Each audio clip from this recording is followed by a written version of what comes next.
Broadcasting live from atop the Rocky Mountains, the crossroads of the West. You are listening to the Liberty Roundtable Radio Talk Show.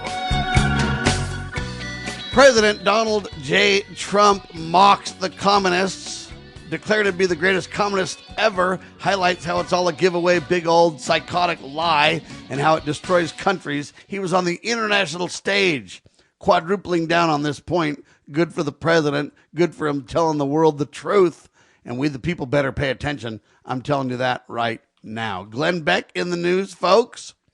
Glenn Beck, California's election system isn't broken. It's deliberately rigged. Theblaze.com. You want to go check that out? Please do. We've got Sheriff Richard Mack with me, CSPOA.org for the Constitutional Sheriffs and Peace Officers Association. Become a member of the posse today. We're also talking about his book, The Democrat Murder of America. Incredible book, basically saying, hey, you know what? It's out of control. It's deliberately destruction of America, private party style. Demagoguery in the first degree, written by Sheriff Richard Mack and Daniel Perkins, another incredible author. So 2 authors on that book. You want to get your copy today, murderofamerica.com, and the audio version's up now too. So you can get it on Kindle, audio, paperback, any way you like. We've also got Mark Gotz with us. And Mark Gotz is with the Election Experts, Inc., theelectionexperts.net. And they provide practical instruction on election verification, legal oversight, rather than political advocacy. So they're focused on, hey, the nuts and bolts of the law, how you can understand what you can do. Mark has been involved in elections since 1998, so for a long time. And we're talking about this issue with, they want you to believe they can't really count the ballots in time. They want you to wait forever. Really, that's a sign to say they want to figure out how to rig it and not get caught. Mark? Well, Sam, right to your point. I mean, if you look at the law, and this is the problem, we don't have people looking at the law. We don't have the third parties investigating this stuff, the citizens of our country, we the people. And basically in California, they can start counting the votes 29 days before the election. That's about the same time that the vote-by-mail ballots go out, because they usually go out 30 days prior. So there is no reason why there can't be a election that is decided on election night in California. There's just no way. Anything after, and in this case, we were talking about the mayoral race, a third of the vote came in and was counted after election night. So this leaves just, strange things. And California is strange. If you look at what you need to do to register to vote, all you have to do is have an ID. It doesn't have to show your address or a government issue, and you can register the day you vote. So there are all kinds of problems in California. In fact, you don't even need to show ID to vote in California. So there are so many problems there that it needs to be revamped, and the problem is there is no stick, and more important, there are no umpires. There are no people, physical people, citizens that are going in and taking advantage of counting the vote so that they know how much vote was actually cast before all these plugins. And that's what we train people to do. Vote watchers, and we need the vote watchers to count by precinct. See, each precinct is only about 1,000 voters on the average. And I used to have, when I was a kid, they used to vote at my house, actually. My parents would host the elections, and they'd have it at their house in their living room. People would come in and vote, and I was with them when they counted all the votes and everything else. And then each precinct would turn in the votes for their precinct. And if you had vote watchers, and then you had people swear under the penalty of perjury like we do for our taxes. Mm-hmm. And then you had those vote counts videotaped, and then each precinct could turn in their number. It doesn't take that long to count 1,000 votes if you have 2 or 3 or vote counters, 2 or 3, 4 vote counters. You're only counting 200, 300, 400 ballots per counting team in a precinct. It can be done so easily, Mark. But my problem with the pre-voting is that what if I vote for somebody and then 10 days later I watch a debate and change my mind? Or if we have elections that span this big, long stint of several months, a month before, a month after, this and that, I don't think it's a fair vote at all. What if things come to light? What if things change? What if things, and so it's a big problem that we're not addressing really at all, really, that I can see. Even the Republicans are for early voting and voting late and when do the ballots count. And yeah, they want more accountability, but not enough, do they? Well, this is why we try to educate election umpires, and we educate them in what we call the pre-election, election month, which is now getting even longer, and then post-election audits, and in the National Voter Registration Act law and the Help America Vote Act law, which are the two federal laws for federal elections. You know, when you train an umpire, you have to train them on the rules first before you put them on the field. So we train them on the rules, and we tell them how the game is played. And then we ask them to go out there and observe. And the observing is, in California, it's tough when you've got 100% vote by mail, because we do have a vote by mail program to validate that the vote by mail has been counted properly. But in early voting, what we do is we stage in front of the precinct. We don't have to be in the precinct, and we count the people who go in to vote. We do the same thing on election day. And I know in many states there are a lot of precincts to cover and may take a lot of people. We have a formula that if you can't cover them all, you cover the most populated, and then you take that percentage and allocate it to the rest. So you can get a valid vote of how many people have voted early and election day by 8 o'clock on election night. Then you go to vote by mail, which is a little trickier, but has more areas of verification. Because we train people that they need to find out how many vote by mail were sent out, and then you need to count the amount of vote by mail that are received by your election officials each day. They are supposed to keep a log on this number. You call them each day. They get their votes from drop boxes, from dropped off at their election offices, and also by mail. So each day they're going to have a total. You get that total and you keep that over the 25, 29 days before the election. And by the Sunday before election, you will have a good idea of how many votes are cast in your election. If we look at the numbers in LA, and this is all vote by mail, they had 500,000 on election day, and they ended up with almost 800,000 total. So that means 300,000 votes came in after Election Day. That's where the fun begins. How many came in before Election Day?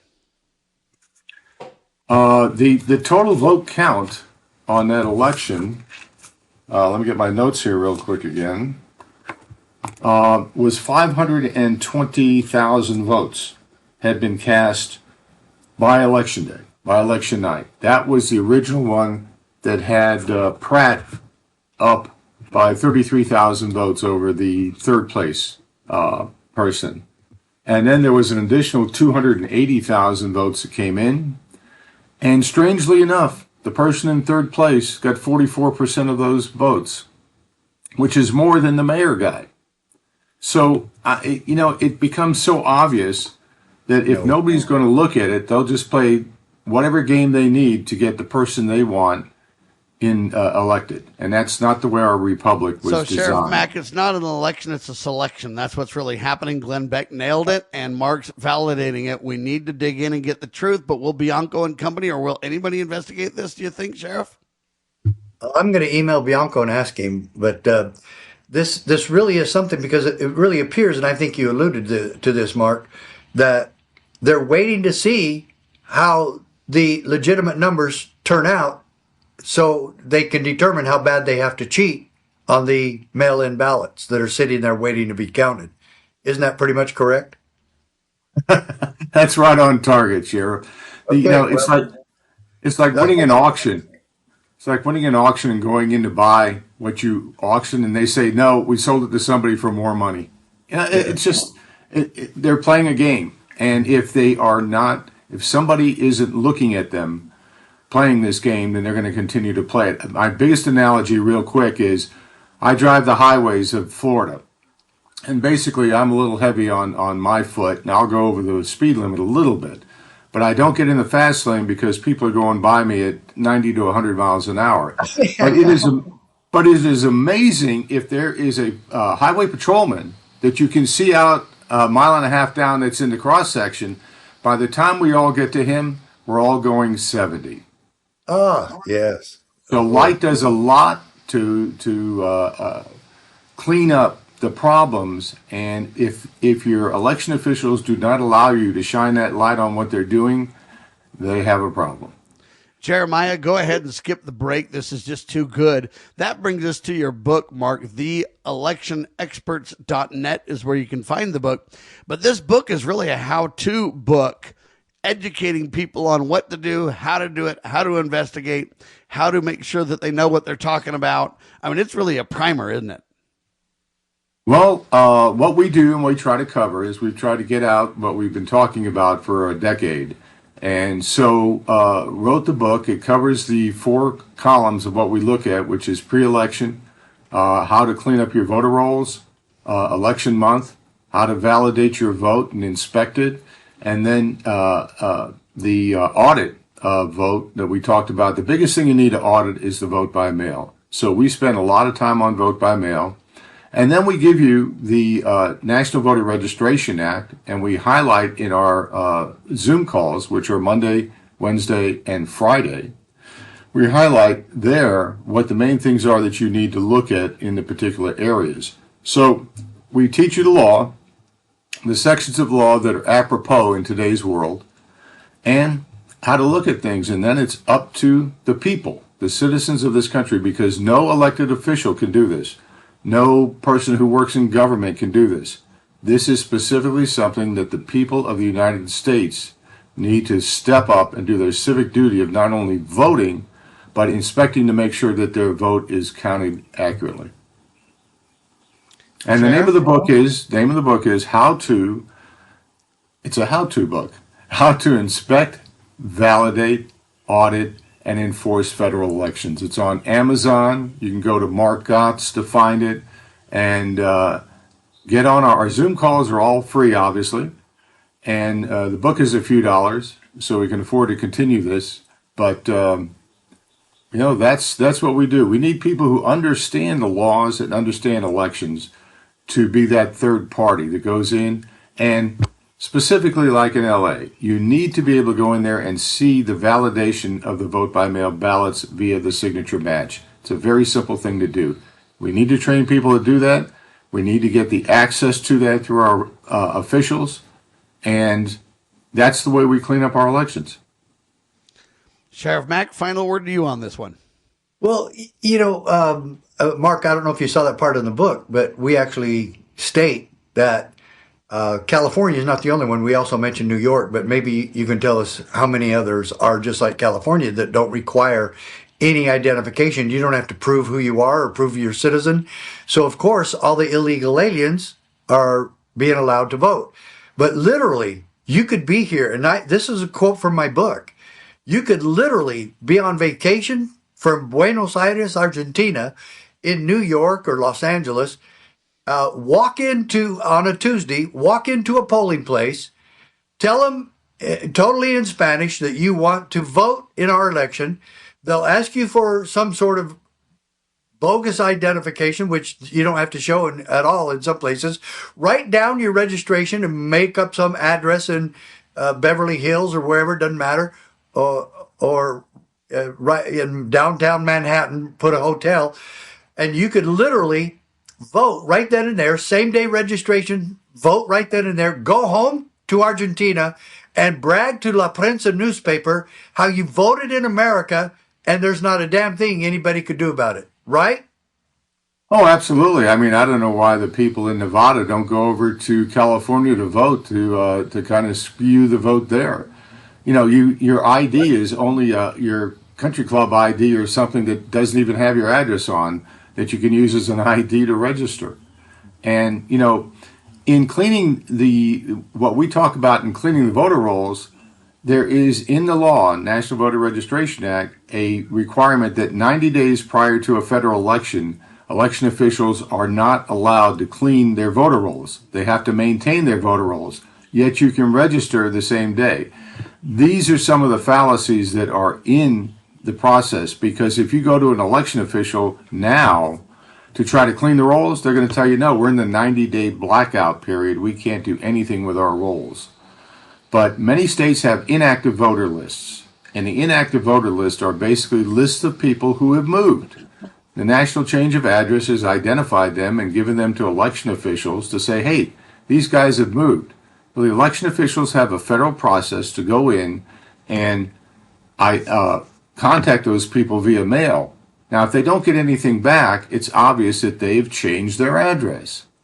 But instead of election officials taking them off the rolls, which you should do, they put them on the inactive list. A nice database if you want to do just what Sheriff Richard just mentioned. Find the people who have moved and vote for them. Vote on their behalf, ladies and gentlemen. The idea for them is vote early, vote often, and it's a tragic reality. Nobody can fix it but we the people. To learn more about what Mark Gotz and others are doing about education, check out their book and more. It's at theelectionexperts.net. Thank you, Mark. Thank you, Sam and Richard. I appreciate having the time to discuss this issue. We'll talk soon, my friend. Thank you so much. Sheriff Mack, before the end of the hour, I know you got to fly here in a couple of minutes, but I've got to get this story in. LAPD ends flock surveillance contract. They give all kinds of reasons here why, but basically all kinds of people have been pulled over and thought to be criminals and harassed, and it basically isn't reliable and it gets things wrong, and the LAPD got rid of it. People are now calling in saying, where do you guys stand on this? Is this constitutional? Sheriff? Well, it's not unconstitutional. The misinformation regarding it and how the information that they collect is used can be unconstitutional. But just setting up a camera is not unconstitutional. Okay, that you're out in the public. I could sit there all day at the biggest intersection in New York City or Los Angeles or Safford, Arizona, and film it all I want. But then what do I do with that information is key. And especially, though, if it's government that's taking that information and then they use it against us somehow, that can be very unconstitutional. And so that Los Angeles would actually say it's unconstitutional and get rid of them, then you know you got a big problem, Sam. So. Amen to that. And so I want people to really clearly understand this, folks. The Los Angeles Police Department declined to renew its contract with Flock Safety after citing serious civil liberties, privacy, data sharing, and privacy concerns, right? Security concerns. So they look at this and they just say, man, it's not good. So it's not bad to set up a camera, folks. Understand that. It's what's being done with the data. It's where it's reported. It's where it's sent. It's how it's used by whom that makes it a serious violation and problem. And I cannot believe, of all places, LAPD decides this. You got to give them a little bit of credit, Sheriff. Yeah, you have to. Yeah, no kidding. That they've come out and sided with civil rights and concerns about the Fourth Amendment. That's absolutely amazing. Now, you know, obviously my cowboy constitutional hat is off to them big time. Amen. So I want people to clearly understand that, though. Look, we have constitutional concerns, but we need to be wise about when something is unconstitutional. What we don't want to do is run around and say, oh, these cameras are unconstitutional. We lose credibility when we say stuff like that because it's not factually true. The nuance is what's important. The cameras are not unconstitutional. It's what's been being done with the data by whom that's the problem, right? But also, you know, that reminds me of the cameras used by police all over the country with photo radar and red light cameras. Sure.